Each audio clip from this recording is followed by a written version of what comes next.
Mapagpalang araw sa inyo, Sir Bob, pati na sa mga nakikinig. Itago niyo na lang ako sa pangalang Jackie, 32 years old, taga Antique. Nagtatrabaho ako bilang nurse sa isang ospital dito sa amin.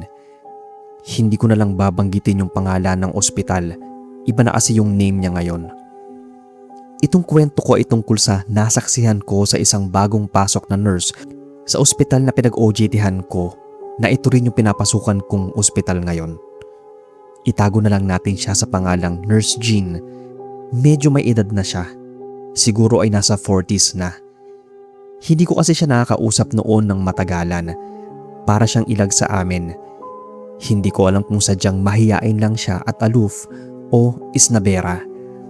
Bihira talaga kasi siyang maipag-uusap sa amin noon. Pero kakaiba siya kapag pasyente ang kasama at kausap niya. Palagi siyang naatawa, lalo na kapag matatanda at bata. Yung para bang aliw na aliw siya. Akala namin noon ay sadyang ganoon lang siya sa mga pasyente. Pero hindi sa lahat, sir. Sa mga bata at matatanda lang siya ganoon at sa mga buntis. Yun yung napansin ko. Masungit siya o di kaya ay hindi kumikibo kapag mga hustong gulang yung mga pasyente niya. Minsan ay naapag-duty ako ng gabi at nag-assist ako sa isang nurse. Naunang lumabas yung kasama kong nurse. Naghintay pa kasi ako ng nebulizer para dalhin sa ward ng mga geriatrics na papasukan ko. Habang naglalakad sa hallway ay naasalubong ko si Nurse Jean. Gloomy yung mukha niya at parang ilap na naman ang mga mata. Agad siyang umiwas ng tingin sa akin at nagmamadali sa paglalakad. Nakita kong lumabas siya ng isolation ward. May isang pasyente doon na matandang lalaki na nag-positive sa tuberculosis. Palagi yung walang bantay dahil nagtatrabaho daw yung nag-iisang anak na babae. Patay na rin yung asawa nito. Kaya minsan ay kamag-anak nito ang nagdadala ng mga kinakailangan niya. Habang padaan ako sa ward na yon, ay napalingon ako sa salamin na pinto. Nakita ko nakadiretso ng higa yung matanda. Nakatingin sa taas at medyo nakabuka yung bibig. Hindi ko na yun pinansin, kaya nagtuloy-tuloy ko lang siyang nilagpasan. Nang pabalik na ako sa nurse's station, nagtaka ako dahil nagkaagulo na sa silid ng matanda. Patay na raw ito na sadyang ikinagulat ko. Nakita ko pa siyang naadilat at naatitig sa ceiling, pero laking gulat ko nang makita ko yung itsura niya, Sir Bob. Ganun na ganun sa nakita ko pagdaan. Nakadilat na titig sa ceiling, nakahiga ng diretsyo at nakabuka ang bibig. Kinilabutan ako ng sobra nang mapagtanto ko na nung mga oras na dumaan ako ay wala na pala siyang buhay. Wala akong pinagsabihan ng iniisip ko, Sir Bob. Pero bago ko siya madaanan ng ganun ay nakita ko ang lumabas ng silid niya si Nurse Jean. Pero pinabulaanan ko rin na baka hindi pa ito patay nang andoon pa si Nurse Jean sa loob. E di sana sinabi na niya sa amin. Hindi naman siya nataranta nun. Normal ko lang siyang naasalubong. Yun lang ay medyo nagmamadali siya nang malapit na ako at iwas na naman siya ng tingin, which is naasanayan na namin. After na nangyari ay back to normal na naman ang lahat. Naging panggabi nga lang yung schedule ko dahil sa konti lang ang nurse sa gabi. Na-assign naman ako sa pedia ward. Iilan lang ang pasyenteng infants at marami ay mga toddlers na sinisipon at ubo. Merong isang bata na pangalanan nating Kiko. May hika siya at palagi na lang umiiyak kapag inaatake. Si Nurse Jean ang naging attending nurse niya nun at ako ang nag-a-assist. Nang minsang bisitahin namin siya ay may inuto si Nurse Jean sa nanay. Ako naman ay kumuha ng nebulizer sa isang bata na kakatapos lang din gumamit. Naiwan sila ni Kiko sa ward. Hindi naman hinihika si Kiko pero malapit ang oras para magpausok. Payat si Kiko na medyo mataas ang dibdib dahil nga sa sakit niya. Na-diagnose din kasi siya ng malnutrition. Hindi ko alam kung anong gamot ang nireseta ng doktor na pinabili ni Nurse Jean sa nanay ni Kiko. Wala nun sa pharmacy namin kaya medyo natagalan sa pagbalik ang nanay niya.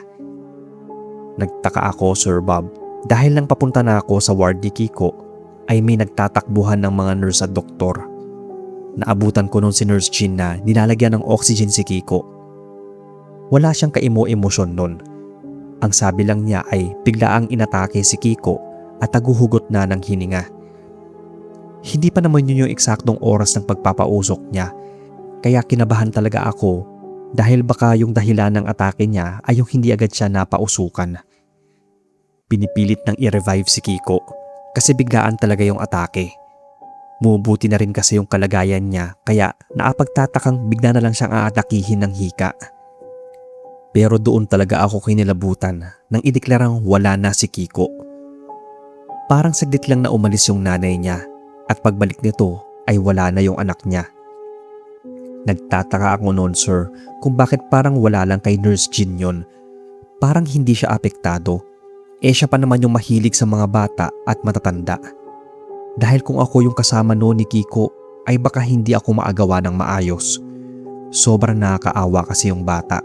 Siguro dahil din baguhan pa ako noon at taga-OJT. Isang gabi ay nag-iikot-ikot ako. Padaan ako ng maternity ward. Nakita ko talaga na naasilip noon sa salamin ng pinto si Nurse Jean. Walang katao-tao sa hallway at malalim na ang gabi. Nagtaka ako kung anong ginagawa niya doon at kung bakit hindi siya pumapasok. Tutok na tutok siya doon na hindi na niya ako napansin. Kita ko talaga yung pagtulo ng laway niya. Panay pahid niya nga nun. Pero panay tulo pa rin habang naatitig sa isang babaeng buntis sa loob ng ward. Binati ko pa siya. Nakita ko talagang nagulat siya nun. Dali-dali siya nagpahid ng laway at naglakad ng mabilis palayo sa akin. Hindi na nga niya ako pinansin.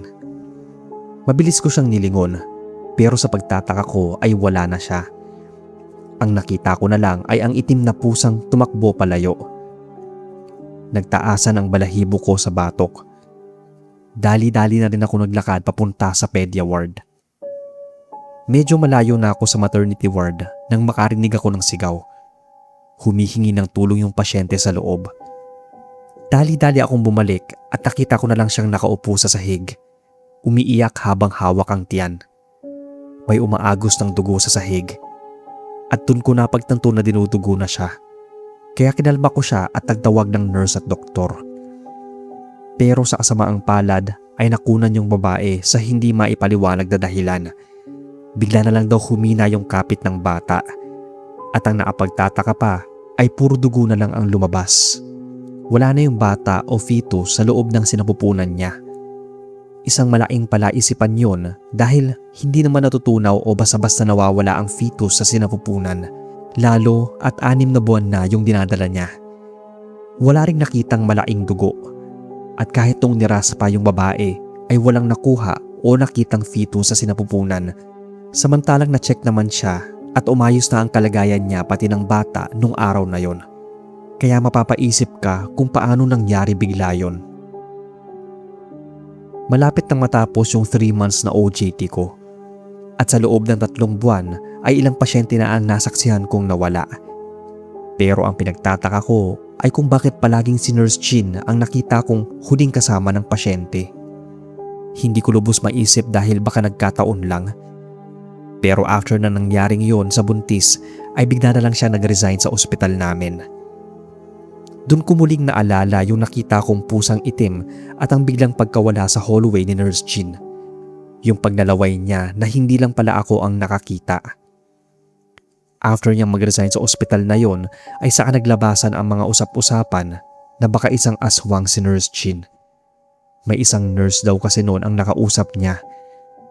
Hindi raw makatingin si Nurse Jean ng diretso sa kanya at nang matitigan daw niya ang mga mata nito, nakita niya na baliktad ang refleksyon niya. Nasa baba raw ang ulo niya. Upside down ang nakita niyang refleksyon mula sa mga mata ni Nurse Jean. Pero wala siyang pinagsabihan dahil ayaw niyang pagmulan ng chismis. Isa pa ay grabe daw kung maatingin si Nurse Jean. Natakot siya na baka pag-initan siya nito. Doon na nagsimula na maglabasan ang mga kwento tungkol sa nakita at nasaksihan namin tungkol sa kanya. At kung bakit namamatay ang mga pasyenteng hawak nito at parang baliwala lang ito sa kanya. Wala na kaming naging balita pa kay Nurse Jean. Mukhang tuluyan na siyang lumayo sa lugar namin. At sana hindi siya nakikinig sa inyo dahil baka bigla na lang siyang bumisita, lalo ngayong buntis pa ako habang sinusulat itong kwento.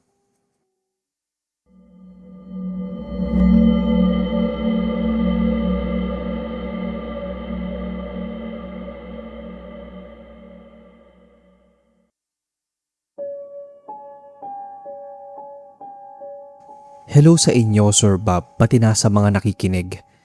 You can call me Kat, isang nurse sa Iloilo. Aside sa pag-aalaga ng mga pasyente, isa sa naging hobby ko ay makinig, manood at magbasa ng mga nakakatakot na kwento kahit noon pa, either sa radyo, movies at comics. Wala akong pinapalagpas noon during my school days. I'm a sucker for horror stories. Hindi ko nga alam kung bakit, pero dapat ay hindi, dahil all my life ay horror talaga. Since nagkaisip ako ay may nakikita akong kakaiba na hindi nakikita ng mga ordinaryong tao. Ang sabi nila, may special gift daw ako. Pero sa akin, dati, iniisip ko na sumpa ang magkaroon ng third eye. Lalo na at gusto kong maging nurse. Pero tinanggap ko ang lahat at nasanay na rin ako. Alam ko na kung paano i-handle yung mga nakikita ko, lalo yung mga kaluluwa. Yung iba nga ay poltergeist pa. Yun yung mga spirits na maligalig, maingay, namiminsala at kayang magpagalaw ng mga bagay. Nakakatakot nga ito sa mga hindi nakakakita. What more sa katulad kong nakakakita ng anyo nila. Pero hindi ito tulad sa mga napapanood natin mga horror movies na nakikita ang itsura ng kaluluwa. Oo, siguro pag bigla ang tingin, para talaga silang normal na tao. Pero pag tinitigan mo mabuti, wala silang muka. Nakikita ko lang ay yung mga figura tapos biglang mawawala. May nakikita rin ako mga duguan na muka pati yung damit, pero hindi mo talaga maaninag yung itsura nila. Sa hospital na napasukan ko, para sa mga normal na nag-work doon at mga pasyente o mga pumapasok, mukha namang maayos at desente. Pero para sa akin, hindi. Palagi ako nag-second look, lalo kapag maraming tao sa waiting area. Kasi hindi ko sigurado kung lahat ng naroon ay buhay na tao talaga. Isa sa nakakatakot kong karanasan ay dun sa emergency, kung saan dun unang dinadala ang mga trauma patients. Isang lalaki ang nasaksak at dinaretso sa ER, kung saan nakaantabay na kami. Bigla akong natigilan kasi may nakita akong nakahawak sa stretcher na isang lalaking hindi naka-uniform. Napatingin ako doon sa pasyente. Kamukha talaga niya yung lalaki. Akala ko pa nga nung una ay kambal sila. Pero nang muli akong napatingin doon sa mga nakahawak sa stretcher, wala na yung lalaking yon.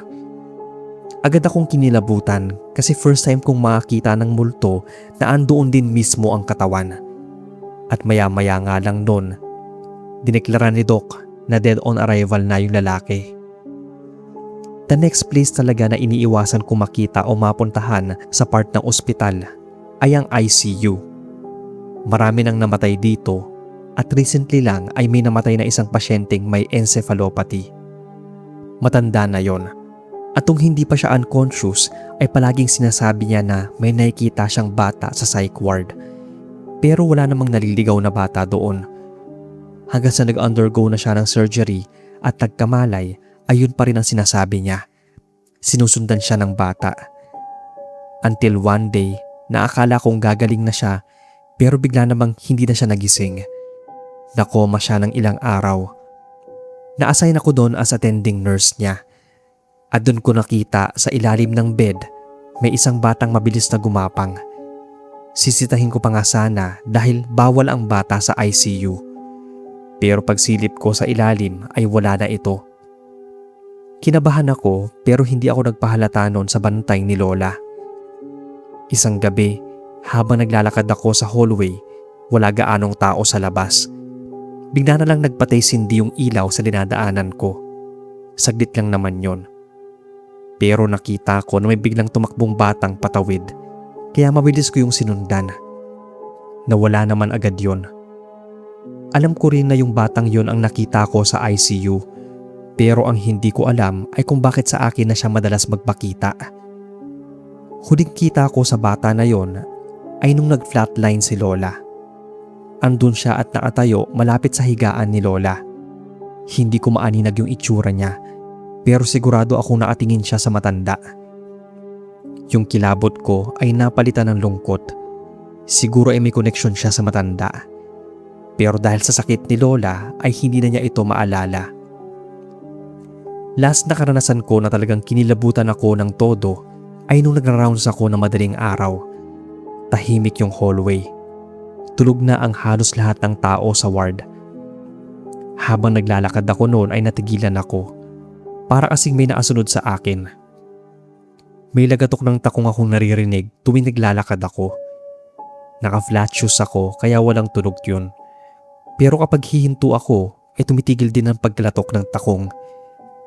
Nang lumakad ulit ako ay yan na naman yung mga yabag at takong. Kaya napapalingon ako habang naglalakad. Nang pagharap ko sa dinadaanan ay halos takasan ako ng kaluluwa sa takot. Sa unahan ko kasi ay may naglalakad na babaeng nakaitim ang bestida at mataas na sapatos. Yung takong nun ang lumalagatok. Nagulat ako kasi wala naman yon nung hindi pa ako lumilingon. Tapos biglang andoon na siya sa unahan ko. Nilabanan ko pa rin yung takot ko dahil baka nga galing lang yon sa dinaanan kong ward. Pero nagatungan lang yung kilabot ko. Nang imbis na lumiko ay dire-diretso yung naglakad sa dingding ng hallway at biglang tumagos. Natigilan ako sa paglalakad. Pakiramdam ko ay parang biglang nanghina yung mga tuhod ko. Ayaw ko na nga sanang dumaan doon sa tinagusan niya. Ramdam ko yung kabog ng dibdib ko. First time kong maka-encounter ng itim na multo o yung sinasabi nilang black lady at talaga naapangihina siya ng enerhiya. Muntikan pa nga akong masukan noon at naramdaman ko na lang na parang ang gaan ng ulo ko. Kaya dali-dali akong nag-rounds at nagpahinga sa nurses station. Hindi na nawala sa isip ko yung nakita kong black lady. Hanggang sa nag-abroad na ako ay dala ko pa rin yung karanasan na yon. Pero hindi lang dito nagtatapos yung mga na-experience ko. Sa susunod ay yung mga karanasan ko naman sa abroad ang ipapadala ko sa inyo, Sir Bob. Mas creepy at mas kakaiba. 6 years lang ako out of the country at muli akong bumalik dito sa Iloilo. Balik sa dati kong pinasukan. Hanggang dito na lang muna ang kwento ko, Sir Bob. Sana ay mainarate ninyo itong kwento ko sa channel. Thank you in advance.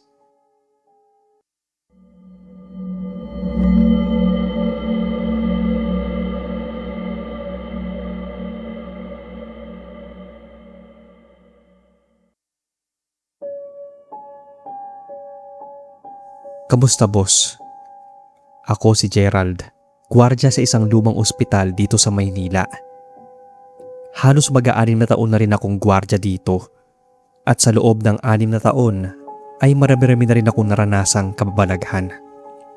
Hindi ko napapangalanan itong ospital. Basta isa to sa pinakalumang ospital na hanggang ngayon ay aktibo pa. Hindi ko inaasahan noon na sa unang gabi ko pa lang sa trabaho ay may mangyayari ng kakaiba sa akin. Bago pa umalis yung pinalitan ko ay nakwento niya sa akin na may isang bahagi raw sa ospital ang iniiwasan niyang puntahan. Yun ang morgue. Bukod kasi sa takot siya sa multo, meron daw talagang nagpaparamdam doon. Ako naman ay hindi gaano naniniwala hanggat hindi ako nakakaranas o nakakakita. Akala ko noon ay tinatakot lang niya ako, kaya baliwala lang sa akin yung mga kinuwento niya.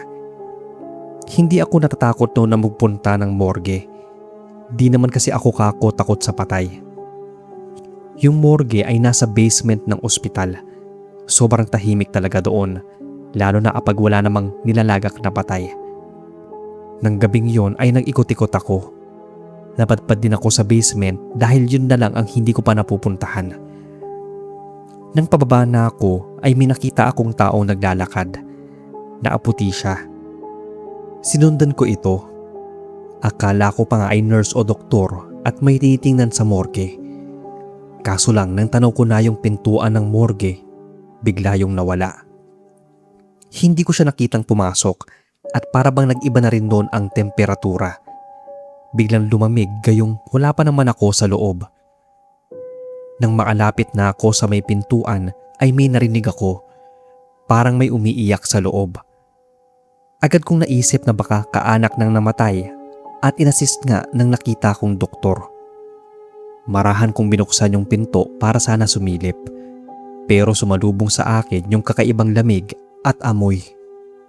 Wala akong nakitang tao sa loob pero naririnig ko pa rin yung pag-iyak. Medyo kinabahan na ako. Aalis na sana ako at isasara ang pinto nang may maaninag na akong tao sa loob.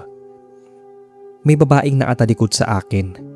Mukhang nakayuko siya at nakita kong niyuyugyug niya yung balikat niya. Sa isip ko ay siguro siya'y narinig kong umiiyak. Tinanong ko siya kung nasaan yung kasama niyang doktor at kung bakit nag-iisa lang siya doon. Wala naman akong nakitang bangkay na iniiyakan niya.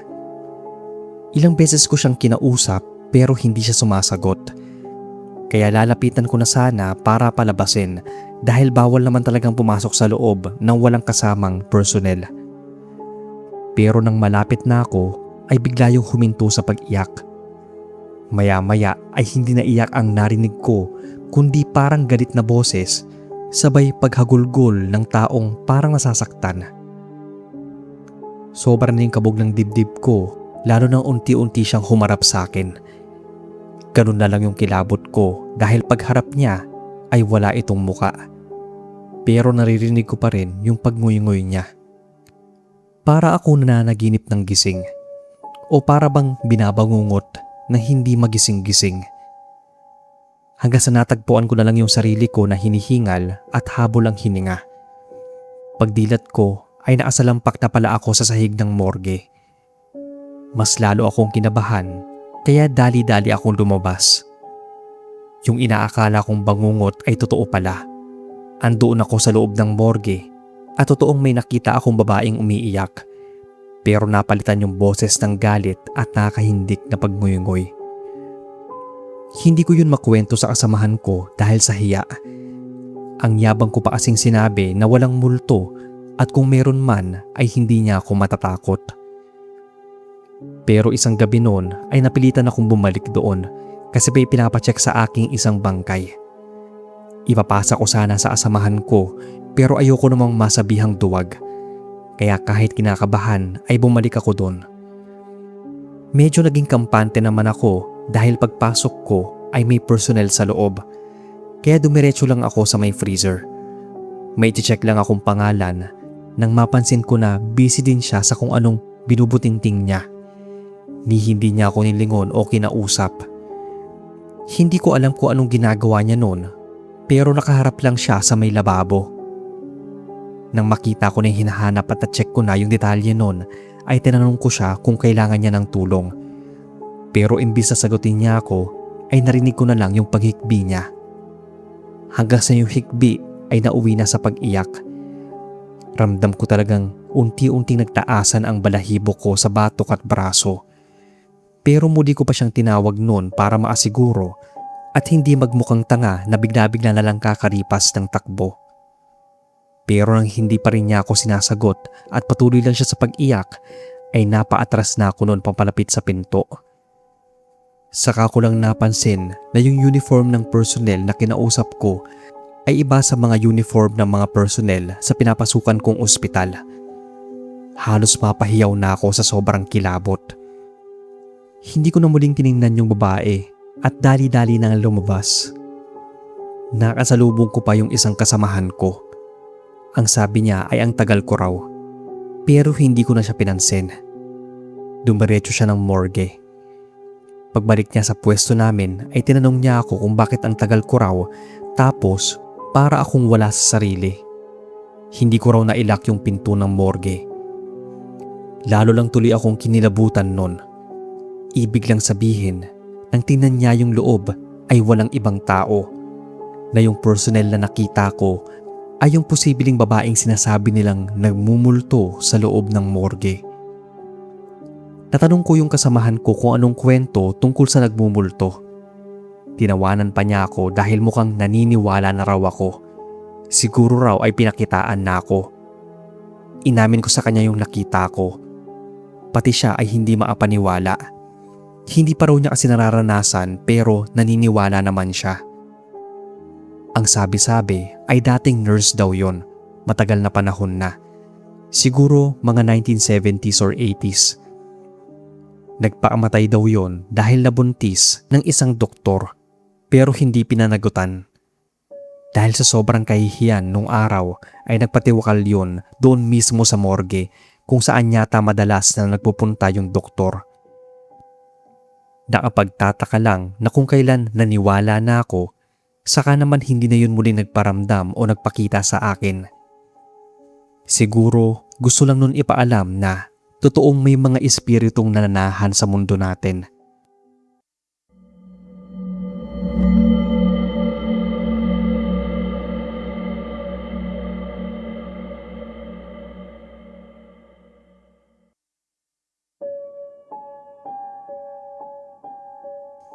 Magandang araw sa inyo sir at sa mga listeners. Tawagin na lang akong Bella, taga Pasig.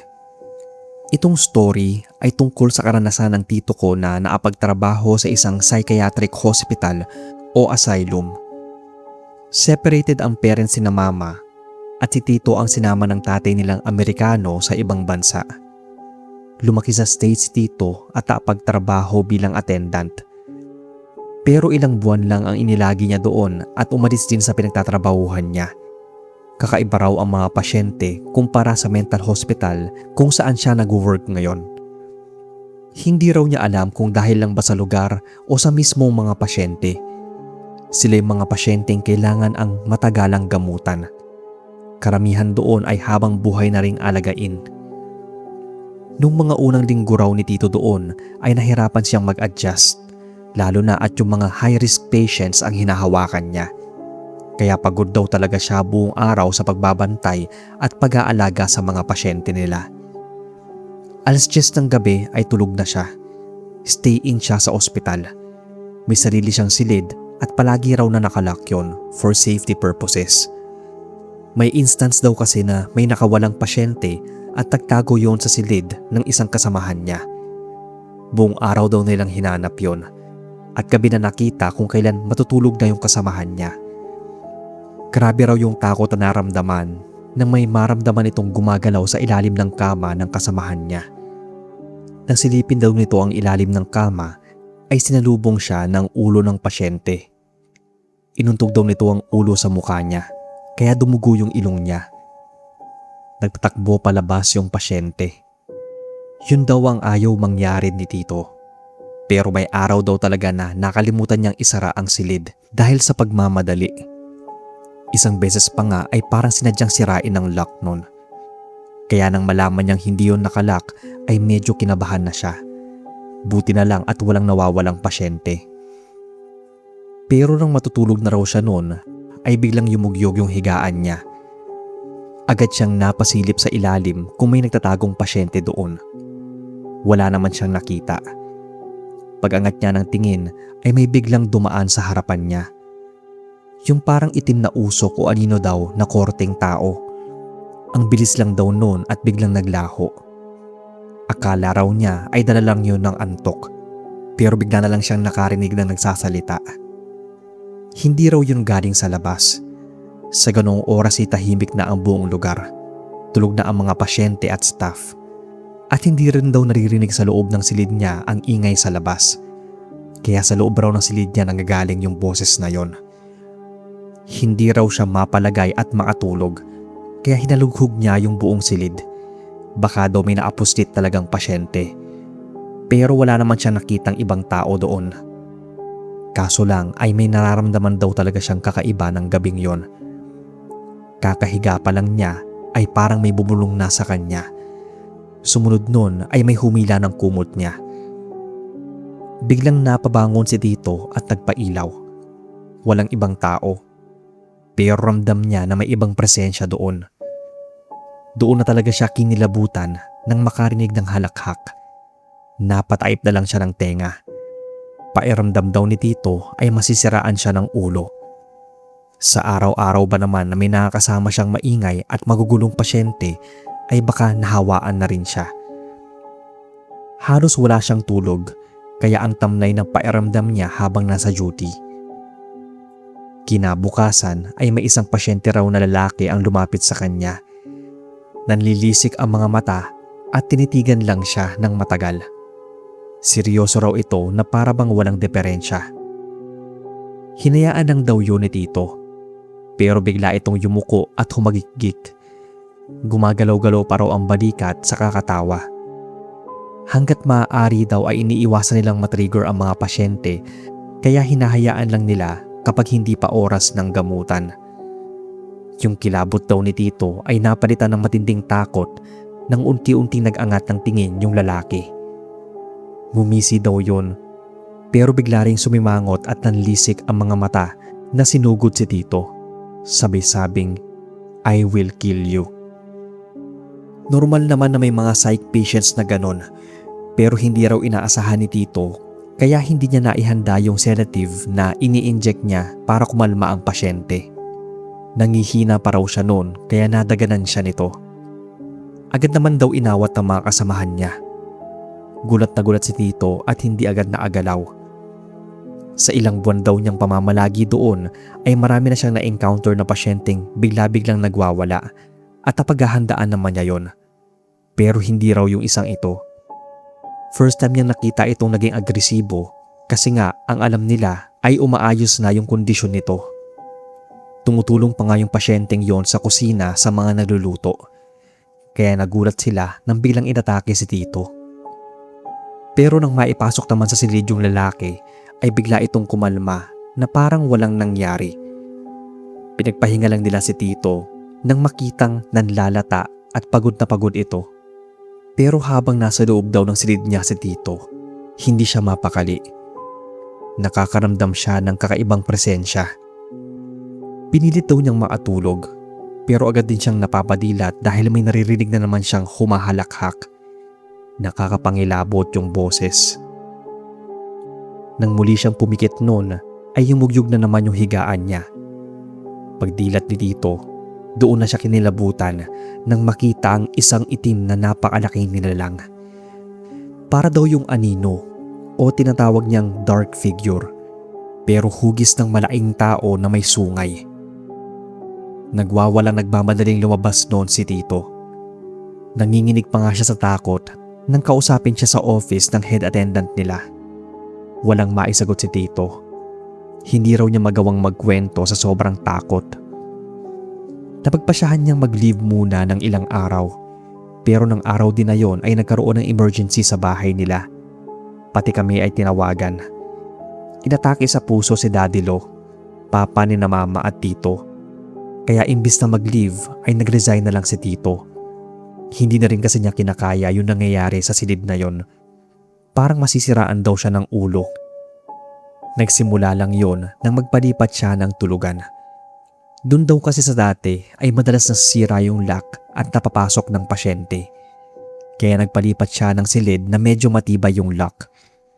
Hindi daw niya alam kung anong meron sa silid na yon. Simula raw kasi nang lumipat siya ay hindi na siya pinapatulog ng maayos. At ang higit na pinagtataka niya ay nagiging bayolente ang mga pasyente kapag nakikita siya. Hindi na niya nakwento kung bakit ganoon na lang ang naging reaksyon sa kanya ng ilang pasyente. Basta raw doon sa silid na yon may nangyaring hindi maganda. Parang hinahunt daw noon ang sino man ang gumagamit. Pwedeng multo o demonyo, sabi ni Tito. At kung hindi pa raw siya aalis doon ay baka maging isa na rin siya sa pasyente ng asylum.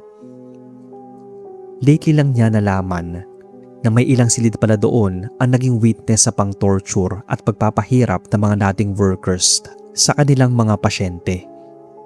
Yung asylum kasi na yon ay tinayo noong 18th centuries pa. At yung tito ko nga ay nag-work doon around 90s. So grabe na rin yung pinagdaanan ng lugar.